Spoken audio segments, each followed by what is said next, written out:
أعزائي المشاهدين، أهلا وسهلا بكم في قناة محمد الحمراوي لصيانة الأجهزة المنزلية. النهاردة إن شاء الله بإذن الله معانا غسالة LG 7 كيلو، هنتعلم فيها حاجتين مهمين النهاردة، أو هعلمكم النهاردة واشرح لكم حاجتين مهمين جدا جدا في الغسالة LG 7 كيلو. هعلمكم النهاردة إزاي نعمل ليها تيست مود، وازاي نلغي او نفعل زر عبس الاطفال. طبعا لو هنعمل تيست مود بندوس على الثلاث زراير دول يا جماعة، اللي هما السبين والتمب والباور. الليدات كلها هتنور معانا زي ما حضراتكم شايفين كده. كده احنا بنختبر الليدات كلها. لو في ليد فاصل كان هيظهر معانا. وطبعا احنا بعد ما بندوس على الثلاث زراير دول والليدات كلها بتنور معانا كده، بندوس على زرار الستارت. هو ده طبعا كل دوسة على زرار الستارت هتختبر معانا حاجة من الغسالة. الأول لفت معانا الحلة أو الموتور لف معانا في اتجاه. دلوقتي الموتور بيلف معانا في اتجاه أو في سرعة عالية. كل دوسة من الزرار الستارت دي بتختبر معانا حاجة معينة في الغسالة. مرة هتختبر معانا الموتور، مرة الموتور هيطلع سرعة عالية، مرة هتختبر معانا الصمامات، مرة هتختبر معانا الطرمبة. كل المكونات هتختبرها معانا دي. طبعا سرعة الموتور زي ما حضراتكم بتعلى كده على الشاشة بالأرقام. دي سرعة الموتور بتعلى معانا.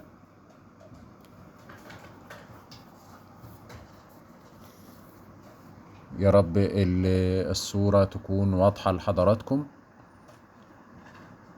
كل دوسة على زرار الستارت بتدخل معانا حاجة في الغسالة.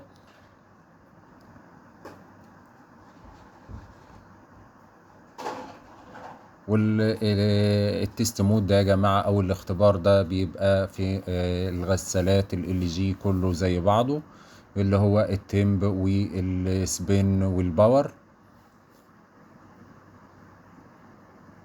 ولكن احيانا الغسالات اللي بتبقى بمجفف زرار الباور بيبقى مختلف، بيبقى على الشمال.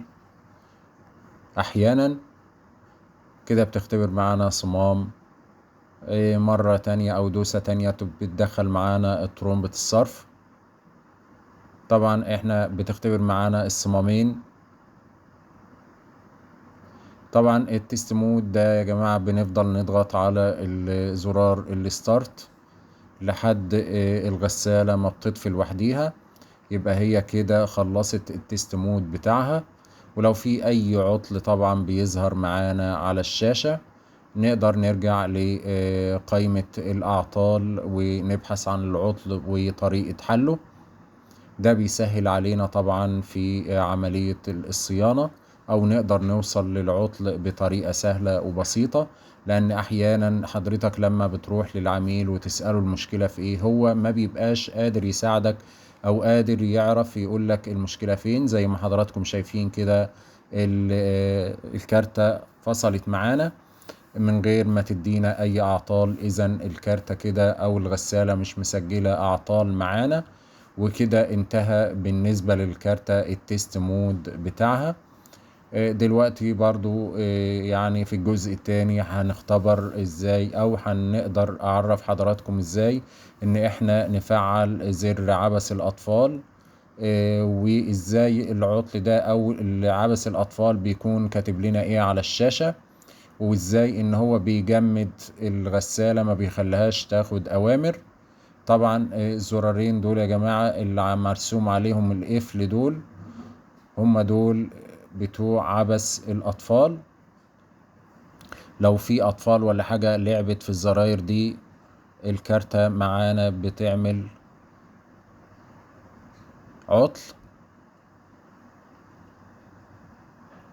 اللي هم الزرارين فوق دول اللي مرسوم عليهم قفل، بندوس عليهم دوسة مطولة اللي بتكتب معايا CL زي ما حضراتكم شايفين كده. يعني لو كده زي ما حضراتكم شايفين الكارتة ما بتاخدش اي اوامر ولا في برنامج بيشتغل معايا، بلف البكرة او السلكتور ما بتشتغلش معايا خالص.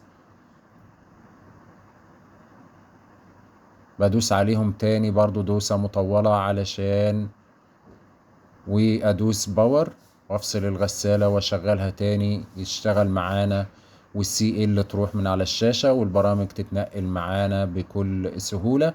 ودي كانت حلقتنا النهاردة لحضراتكم. يا ريت ما تنسوناش بالدعاء وتدعمونا بلايك وشير علشان يصل لحضراتكم كل ما هو جديد.